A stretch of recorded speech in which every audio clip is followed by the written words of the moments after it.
Analisis data kuantitatif. Setelah kita mendiskusikan data cleaning, untuk persiapan data ada juga data reducing, data transformation, dan data integration.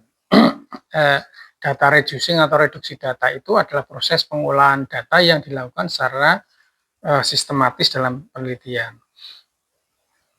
Biasanya reduksi data ini dibantu dengan beberapa alat bantu yang memudahkan pekerjaan peneliti untuk mencapai tujuan penelitian yang setelah dilakukan setelah pengumpulan data. Reduksi data merupakan salah satu dari berbagai jenis proses pengolahan data. Pada suatu penelitian, proses pengolahan data ini diperlukan untuk mendapatkan kualitas data yang bagus sebelum kita melakukan analisis. Sebelum kita mengembangkan data itu untuk analisis dan juga untuk pelaporan hasil untuk mengambil menarik kesimpulan. Data reduction atau reduksi data adalah proses mengurangi volume atau kompleksitas data tanpa menghilangkan informasi penting yang terkandung di dalamnya. Nah, tujuan utamanya adalah membuat data untuk menjadi lebih ringkas, efisien, dan mudah dianalisis. Terutama ketika kita berhadapan dengan dataset yang sangat besar, yang banyak, yang volumenya besar. Dalam prakteknya, data reduction ini dapat dilakukan dengan berbagai cara, misalnya menghapus atribut yang tidak relevan, menggabungkan data ke dalam kategori tertentu, melakukan sampling, menggunakan teknik transformasi seperti Principal Component Analysis atau PCI. Intinya, ya jangan langsung membuang data, tidak sekedar membuang data, tapi memilah, menyederhanakan secara lebih cerdas dan representatif. Kalau datanya ringkas, proses analisisnya jadi lebih cepat, efisien tanpa mengorbankan hasil. Reduksi data ini diperlukan karena dalam prakteknya kita sering berhadapan dengan data yang sangat besar, data yang rumit, data yang complicated, yang kadangkala tidak semuanya relevan untuk dianalisis. Tanpa proses reduksi, justru akan menjadi beban ketika kita melakukan analisis, memperlambat pekerjaan, menurunkan kualitas hasil. Nah, pertama, reduksi data ini akan membantu meningkatkan efisiensi. Dengan jumlah data yang lebih sedikit, proses pengolahannya lebih cepat, hemat sumber daya, sisi waktunya juga lebih cepat, kapasitas penyimpanannya juga lebih baik. Yang kedua, reduksi data ini akan membantu meningkatkan kualitas hasil analisis. Data yang terlalu banyak gangguan, redundan, duplikat, pengulangan, atau variabel yang tidak penting ini kadang-kala mengganggu dalam analisis. Jadi kalau tidak disaring dulu, nanti akan mempengaruhi proses analisis, penarikan kesimpulannya juga salah. Reduksi data juga untuk mempermudah pemahaman kita. Data yang lebih ringkas itu lebih mudah dipahami. Ini contohnya, sebelum kita melakukan reduksi data, kita misalnya punya tabel data mahasiswa, nama Andi Budi Sari, umur 20, 21, 20, alamat Sleman, Bantul, Sleman, hobi futsal, game, musik, nilai 85. Padahal tujuan analisisnya kita hanya ingin menganalisis nilai mahasiswa. Kalau pengen tahu nilai mahasiswa itu kita butuh hanya nama sama nilai.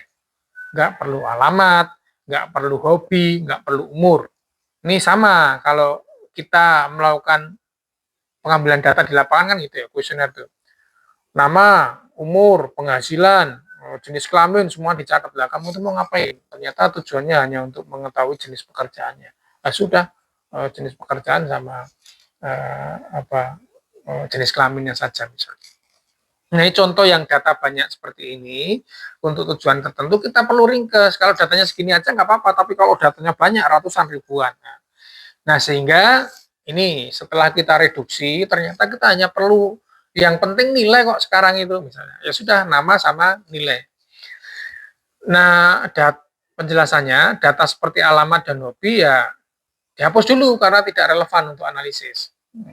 Terutama ini kalau kita dapatnya dari data sekunder ya. Data sekunder itu kan data yang sudah kita dapatkan ini aja sehingga harus kita sortir. Kalau kita primer ya langsung aja namamu siapa, nilainya berapa, namamu siapa, nilainya berapa gitu kita catat selesai. Nah, saya nggak butuh jenis kelaminmu, gitu ya. Saya nggak butuh jenis umurmu, saya nggak butuh alamatmu.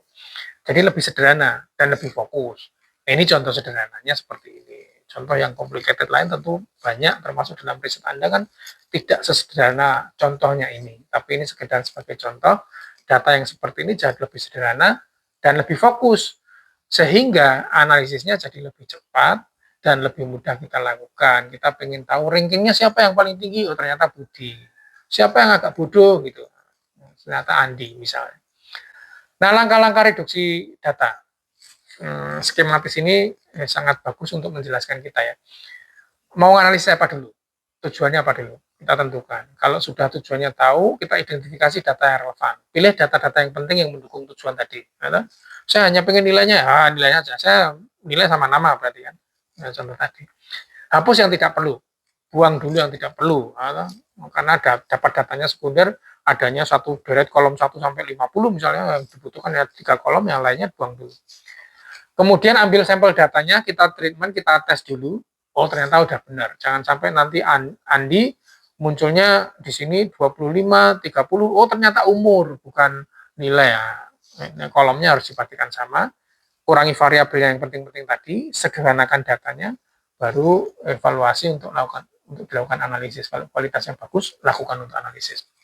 Itu yang pertama. Yang kedua ada transformasi data. Ini merupakan satu proses yang bertujuan untuk mengubah bentuk atau mengubah skala data asli ke dalam bentuk lain, sehingga data tersebut dapat memenuhi asumsi-asumsi yang diperlukan dalam analisis statistik maupun analisis pemodelan. Nah, proses ini penting karena tidak semua data mentah itu langsung sesuai dengan format untuk dilakukan analisis, ya, terutama jika data memiliki sebaran yang tidak normal, mengandung nilai ekstrim, memiliki skala yang berbeda antar variabel, itu perlu dilakukan transformasi data dulu, samakan dulu, ditransform dulu. Melalui transformasi data ini kita dapat memperbaiki distribusi data agar lebih mendekati distribusi normal, mengurangi pengaruh outlier biar kalau di rata-rata itu tidak ganjil karena ada outlier, dan menstabilkan varian. Nah, beberapa transformasi ini misalnya ada logaritma, akar kuadrat, standarisasi, normalisasi, macam-macam. Contoh sederhana, ini contoh transformasi data dalam geografi. Misalnya data curah hujan kita transform ke dalam log biar mudah. Curah hujan A 800, B 1200, C 5000, ini daerah ya, daerah. Range-nya banyak sekali, dari 8000 sampai 5000, dari 800 sampai 5000, range-nya tinggi sekali, maka kita transform dulu dalam bentuk log lah ya. Kalau tadi milimeter per tahun, maka kita logkan. Atau kalau kita lihat wilayah Aceh ini sangat tinggi ini outlier nih, 800, 1200, 5000, padahal daerahnya juga sama. 5000 ini contoh outlier, harusnya kita buang. Tapi kalau ini misalnya kita transform ya dibuat log, jadi biar agak dekat-dekat range-nya 2,9. Kalau di log curah hujannya kan jadi 2,9, 3,05, 3,7 ya. Perbedaan yang sangat ekstrim itu bisa kita hilangkan. Kemudian juga misalnya contoh standarisasi suhu wilayah. Misalnya suhunya suatu tempat 25, 27, lebih dari 27. Ini kita tahu mana yang di bawah atau mana yang rata-rata. Ini kita bisa tahu mana yang anomali. Intinya bagaimana kita bisa menyeimbangkan data spasial yang timpang tadi. Itu dengan melakukan transformasi tadi. Memudahkan untuk membandingkan antar wilayah. Kalau konteksnya spasial seperti ini kan enak. Ada data tabulernya, atributnya, kemudian ada data spasialnya. Kemudian juga ini tentu bisa untuk mendukung analisis, misalnya pada peta tematik dan peta pemodelan. Wilayah yang di dalam poligon, di dalam distribusi peta, itu kan kita bisa melihat konstelasi dengan ketetanggaannya. Nah, inilah salah satu keuntungan kita mentransformasi data, kemudian kita tampilkan dalam bentuk spasial. Transformasi data spasial ini merupakan proses untuk mengubah posisi, bentuk, atau sistem koordinat suatu data geografis agar sesuai dengan sistem referensi tertentu. Nah, bisa dengan pergeseran, bisa dengan rotasi, bisa dengan penskalaan, ya, atau kombinasi 2 di antara 3 itu, atau kombinasi kesemuanya. Nah, dalam prakteknya transformasi ini sering digunakan pada proses georeferensi, ya, ditransform sekalian pada saat georeferensi. Yaitu ketika data hasil digitasi atau pemindaian yang belum memiliki koordinat dunia nyata, kita ubah dengan sistem koordinat sebenarnya di permukaan bumi, ditransform. Ya. Selain itu, transformasi juga bisa digunakan untuk mengubah satuan dalam sistem koordinat, feet ke meter, kemudian longitude latitude ke UTM, dan konsistensi yang lainnya. biar data satu dengan yang lainnya itu digunakan yang sistem yang sama, sehingga proyeksi petanya bisa didapat dengan baik. Ilustrasi sederhananya misalnya ini before transform, kemudian after transform ya. Jadi ada bentukan yang berbeda, ada displacement-nya gitu ya. Dari yang kecil ke disesuaikan dengan format yang ada misalnya. Atau mentransform itu juga melakukan penghapusan atau pengurangan beberapa koordinat atau vertex misalnya XY yang kita tidak perlukan untuk mengurangi efek redundans. Datanya mirip, nggak kita pakai, ya kita kurangi aja. Kita rata-rata kita ambil nilai tengahnya misalnya. Ini sering kita gunakan untuk melakukan contohnya pada penyederhanaan peta. Misalnya ketika kita melakukan pengecilan skala peta dari peta besar, kita mau bawa ke peta yang lebih kecil dari skala 5.000 kita bawa ke 25.000, otomatis harus ada kita hilangkan. Kita rata-rata kita ambil satu sebagai perwakilan. Misalnya dalam satu koordinat dalam satu region ya, jadi kita ambil satu, itu namanya pengecilan skala peta, dan dengan demikian kita melakukan transformasi data. Transformasi data juga bisa berarti menghapus atau meniadakan irisan, misalnya dalam hal ini sliver. Ya. Kita punya peta A, kita punya peta B, kita punya peta C, kita punya peta D, misalnya C dan D mau kita gabung, ternyata tidak fit all 100%, ada slivernya. Nah, sliver ini kan bisa muncul ketika kita melakukan digitasi, ya. Bisa muncul ketika kita melakukan overlaying, ya. Nah, sehingga yang seperti ini harus kita hapus. Menghapus itu juga melakukan transformasi, ya. Meniadakan irisan sliver itu sehingga batasnya jadi rigid. Bisa dilakukan dengan rata-rata sehingga bisa diambil garis tengah, bisa diambil majority, mana yang besar itu diklaimkan, dan lain sebagainya. Jadi ada beberapa pendekatan untuk menghilangkan sliver itu, bisa dengan filtering atau cara lainnya. Nah, dalam analisis data kuantitatif, tahap persiapan analisis ini memang mencakup beberapa proses penting kan. Tadi ada pembersihan data, reduksi data, transformasi data, juga integrasi data. Nah, sekarang berikutnya ketiga adalah integrasi data. Integrasi data ini merupakan proses penggabungan data dari berbagai sumber menjadi satu kesatuan data yang utuh dan konsisten. Nah, dalam praktiknya, data seringkali bersumber dari sumber yang berbeda-beda kan. Seperti survei lapangan kita punya, data statistik kita ada, data spasial juga tersedia. Nah, masing-masing sumbernya biasanya ada perbedaan format, perbedaan satuan, perbedaan size ukuran, perbedaan struktur data, dan lain sebagainya. Nah, ini bagaimana kita mau mengintegrasikan kalau itu semuanya berbeda-beda. Nah, oleh karena itu, proses integrasi ini dilakukan untuk melakukan penyesuaian. Formatnya iya, variabelnya iya, satuannya iya, waktu pengambilan datanya iya, agar data itu bisa terhubung, bisa kita gunakan. Nah, ini contohnya kita ilustrasi integrasi data, penggabungan data dari berbagai sumber. Bisa sumber data survei, data primer, pengukuran langsung di lapangan, pengamatan langsung di lapangan, data statistik, data sekunder, data dari tabuler, data dari dokumen, data dari orang lain ya. Yang ketiga data citra atau data peta berarti data spasial. Kemudian data administrasi dari instansi. Bagaimana kita mau mengintegrasikan ini? Padahal kan beda semua nih, formatnya beda, nama variabelnya juga beda. Ada satuannya meter, ada yang kilometer, satuan pengukurannya juga beda. Nah, tentu yang seperti ini, data yang sumbernya berbeda-beda ini, kalau kita mau pakai bersamaan, ada proses melakukan integrasi. Dan dalam proses melakukan pengintegrasian data, kita harus aware dari setiap karakter data yang berlainan ini, agar integrasi itu dapat kita lakukan. Misalnya bagaimana langkah-langkahnya? Kita samakan dulu format dan struktur datanya. Data yang dari lapangan, satuannya meter, data dari statistik kita ganti meter, resolusi di peta atau citranya kita ganti meter misalnya ya. Kemudian menyeragamkan nama variabel. Kalau di sini nama variabelnya kecamatan, maka di sini bukan di sini distrik diganti kecamatan juga. Yang lainnya gabungan kelurahan diganti kecamatan juga. Nah, itu kita seragamkan dulu nama variabelnya, kemudian menyelaraskan periode waktunya. Nah, contoh penggabungan misalnya. Nah, ini yang simpel ya. Ada data kependudukan kecamatan, ada data luas wilayah. Data luas wilayah bisa kita agregat ke kecamatan, bisa kita split ke kecamatan, tergantung. Kalau dari desa kita agregat, kalau dari kabupaten kita split ke kecamatan.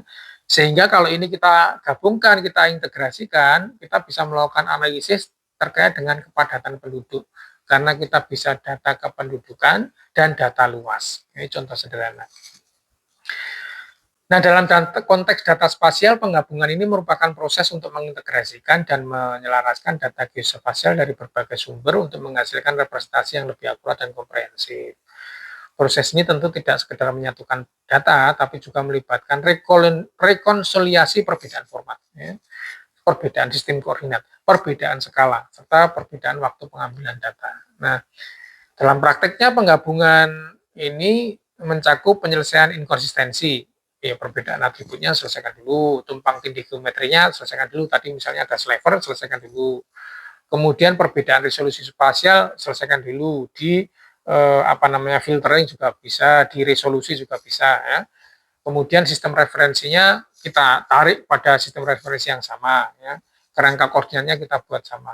Nah, proses penggabungan dari data ini memang memakan waktu kan, jadi banyak sekali. Nanti ada overlaying, join atribut, dan lain sebagainya. Itu salah satu contoh untuk mengintegrasikan data dalam konteks spasial.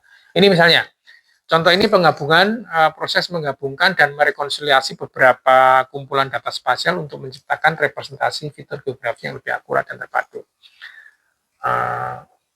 Ini pertamanya tidak bergabung utuh, kemudian datanya digabungkan secara utuh, vertex-nya dipaskan, ya, move point-nya dipaskan. Ini menggabungkan dua data. Secara fisik tidak kelihatan, tapi secara topologi datanya penting. Karena kalau nggak digabungkan, nggak bisa dianalisis, itu nanti ternyata lepas-lepas analisis. Layering-nya tidak bisa pas digunakan. Nah, ada kalanya dalam konteks data spasial, penggabungan ini sangat tricky sekali. Harus kita cek benar-benar, meskipun secara visual seperti tergabung, tapi kalau topologinya nggak tergabung, nggak bisa dipakai. Contoh yang lainnya masih seperti data pada gambar ini, data spasial. Pada dua kumpulan data jalan di atas itu, ya, yang polyline merah ini misalnya memiliki geometri yang paling akurat, karena kecil-kecil, sehingga beloknya juga halus, ya, beloknya juga bagus. Ya. Tapi misalnya yang kuning ternyata memiliki informasi atribut yang lebih banyak, keterangannya lebih jelas. Ini apa itu, ini bagian apa, ini apa, ada keterangan lebih jelas. Sehingga melakukan integrasi penggabungan keduanya jadi memberikan manfaat yang lebih bagus, ya, memberikan data yang lebih akurat, dapat kita gunakan untuk menyajikan data yang lebih baik dengan informasi yang lebih detail misalnya. Nah, ini adalah contoh bagaimana penggabungan dalam konteks data spasial. Nah, selain itu kita juga tentu dalam hal ini memperhatikan contoh-contoh integrasi yang terkait dengan batas atau terkait dengan poligon. Misalnya salah satunya adalah edge matching atau pencocokan tepi. Nah, dalam konteks ini, ya, pencocokan tepi itu adalah teknik kartografi yang memastikan keselarasan dan kontinuitas yang mulus, ya, antar lembar atau antar kumpulan data, sehingga dapat lebih nyaman ketika kita melakukan analisis. Ya. Penyesuaian batas tepi atau pencocokan tepi ini untuk menghilangkan kesenjangan, gaps, menghilangkan tumpang tindih, menghilangkan ketidaksejajaran, menghilangkan poligon tambahan, menghilangkan sliver, ya, sehingga menghasilkan peta yang kohesif dan convenient secara visual untuk dilihat. Ya. Misalnya kita lihat yang peta ini, map sheet A sama B itu kan nggak pas, ya, itu kan nggak nyaman dilihat. Tapi kalau after edge matching jadi satu poligon utuh tanpa ada garis itu kan jadi nyaman untuk dilakukan visualisasi. Nah, above all, data integrasi itu adalah proses untuk menggabungkan dan menyelaraskan data dari berbagai sumber menjadi satu kesatuan data yang utuh, konsisten, dan data siap dianalisis. Ya, dalam prakteknya, kita sering melihat data itu sumbernya berbeda-beda. Misalnya tadi ada survei lapangan, data statistik, data spasial, di mana setiap sumber biasanya memiliki perbedaan format, perbedaan nama variabel, perbedaan penamaan, perbedaan satuan, perbedaan waktu pengambilan, ada yang pagi, yang sore, ada yang siang dan malam, ada yang bulan Januari, ada yang bulan Desember, kadang-kala sensitif terhadap waktu pengambilan. Nah, oleh karena itu, data yang seperti ini tidak bisa langsung kita gunakan begitu saja. Ada proses integrasi, penyesuaian, Misalnya penyamaan formatnya, kayak penyeragaman variabelnya, kemudian penyesuaian satuan. Tujuannya apa? Agar seluruh data ini terhubung dengan baik, kemudian digunakan untuk analisis. Nah, integrasi data spasial itu kan proses di mana kumpulan data geospasial yang berbeda itu yang mungkin memiliki atau tidak memiliki cakupan spasial yang sama itu dibuat kompatibel satu dengan yang lainnya. Nah, misalnya dalam ilustrasi ini, ya kita punya data dari Google Maps, kita punya data dari company ke perusahaan-perusahaan, kita punya data dari imagery dari citra satelit, kita punya data dari sumber yang lainnya, dan lain sebagainya. Ini kalau kita mau integrasikan, misalnya di overlay sesuai dengan ilustrasi itu, maka ada proses-proses treatment yang harus kita ikuti dulu. Nah, tujuan integrasi data ini untuk memfasilitasi agar analisis, penalaran, modeling, query, visualisasi dari data spasial itu bisa lebih terintegrasi. Nah, contohnya ini, contoh integrasi data. Tadi sudah kita sampaikan ya. Kita misalnya punya data kependudukan. Kecamatan A, B, C, kecamatan A, B, C dengan jumlah penduduk 10.000, 20, 15.000. Kemudian kita punya data luasan, luasan wilayah kecamatannya sama A, B, C. Luasnya ada 5, 10, 5. Sama-sama daerah A, B, C. Maka bisa kita integrasikan. Ya enggak? Integratornya nama kecamatan. Nah, kita gabungkan per nama kecamatan. Sehingga kita memperoleh kepadatan di A 10.000 per 5 km, di B 10.000 per 5 km, di C 15.000 per 5 km. Jadi kita akan menghasilkan rankingisasi yang berbeda. Ya, misalnya tadi ranking jumlah penduduk itu juaranya kecamatan B, tapi begitu ranking kepadatan juaranya kecamatan C misalnya. Jadi ada perbedaan. Nah, setelah integrasi, kita mempunyai informasi yang lebih nyambung, lebih bersatu. Ilustrasi yang lainnya, misalnya mengapa integrasi itu kita perlukan. Kita misalnya punya layer yang berbeda-beda. Kita punya layer jalan utama yang paling atas, kita punya layer fasilitas kesehatan, pusat-pusat kesehatan, rumah sakit misalnya. Kita punya layer yang ketiga misalnya kantor-kantor polisi, ya, kantor-kantor pelayanan. Terus data itu akan kita integrasikan agar memberikan informasi yang lengkap at once, gitu ya. Tidak harus membuka 3 lembar, tapi at once. Ini kalau formatnya berbeda, bentuk datanya berbeda, sumbernya berbeda, nggak bisa diintegrasikan. Bisa Pak, tapi manual ya sama aja Anda kerja lagi. Tapi kalau mau otomasi nggak bisa, maka formatnya harus disamakan dulu, strukturnya harus disamakan dulu, proyeksinya harus disamakan dulu, ya, penskalaannya harus disamakan dulu, baru itu nanti bisa diintegrasikan jadi satu. Jadi kita bisa bayangkan kan, data integrasi itu betapa powerful-nya nantinya untuk penggunaan analisis. Nah, alasan mengapa kita perlu juga melakukan integrasi, misalnya antara penginderaan jauh, GIS, dan data statistik. Satu, karena dapat menggunakan data spasial maupun atribut secara terintegrasi. Kedua, dapat digunakan sebagai alat bantu interaktif yang menarik dalam usaha meningkatkan pemahaman mengenai misalnya konsep lokasi, konsep ruang, kependudukan, unsur geografi di permukaan bumi, dan sebagainya. Yang ketiga, dapat memisahkan antara bentuk presentasi dan basis data, mana yang representatif, mana visual, mana yang basis datanya. Yang keempat, memiliki kemampuan untuk menguraikan unsur yang ada di permukaan bumi ke dalam beberapa layer, layer coverage data spasial. Kemudian yang kelima, memiliki kemampuan yang sangat baik untuk memvisualisasikan data spasial dan atributnya. Yang keenam, semua operasi GIS itu dapat dilakukan secara interaktif pada saat ini. Sehingga GIS ini akan menghasilkan peta-peta tematik yang lebih banyak lagi.